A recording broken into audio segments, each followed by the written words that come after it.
When I was 6 years old, my family and I visited my aunt who lived in London, England, after she had her first child.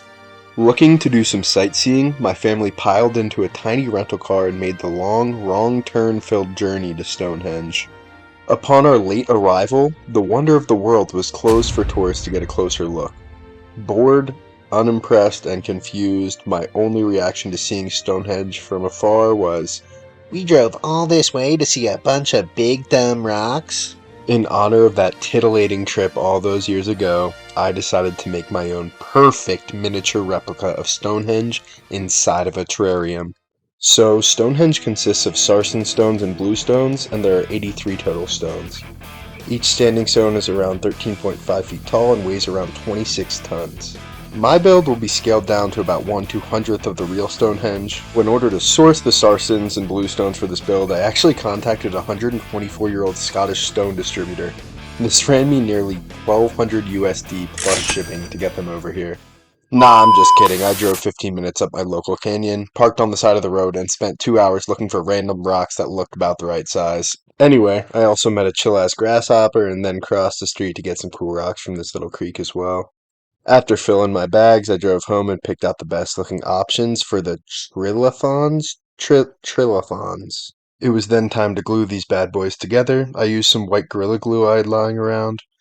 And to anyone who wants to criticize me for the lack of authenticity in this recreation, saying, "Oh, the aliens or whatever that built the real Stonehenge didn't use glue," well, maybe their stupid giant stone circle wouldn't have fallen half apart if they did use it. Besides, we have technology. So I guess this glue expands or whatever, so I was surprised to come back a few hours later to see this puffy mess stuck to my paper plate gluing area.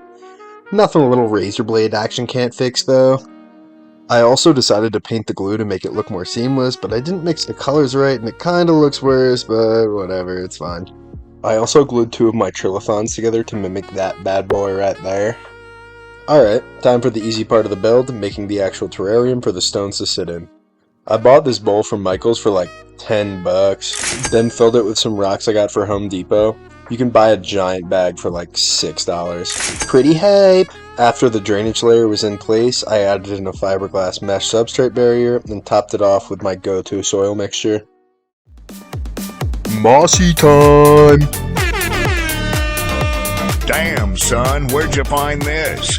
Great question. I got this moss when I hiked up the Secret Lake. Yes, Secret with a C, which is a stupid name. But it is a pretty dope lake though. It has tiger salamanders in it, which I failed at catching.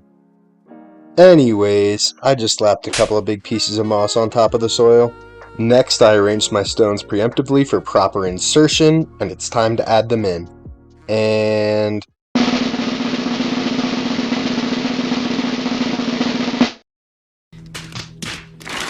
the solution?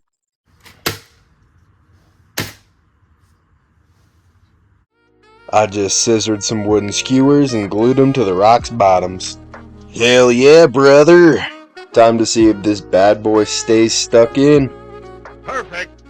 So I began placing in all of the stones one by one after gluing skewers to the bottom of them all.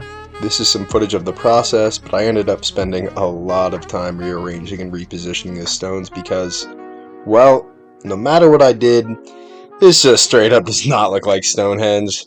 The stones are just too big for this glass bowl. This is what it ended up looking like after many rearrangements. I think it looks alright, but I definitely want to give it another try in the future. After a week, a bunch of these spindly little plants grew up, which I thought was pretty cool. They ended up melting away after a couple of weeks though. I also bought these cool isopods from my local pet store to add in. I believe them to be Armadillidium gestroides.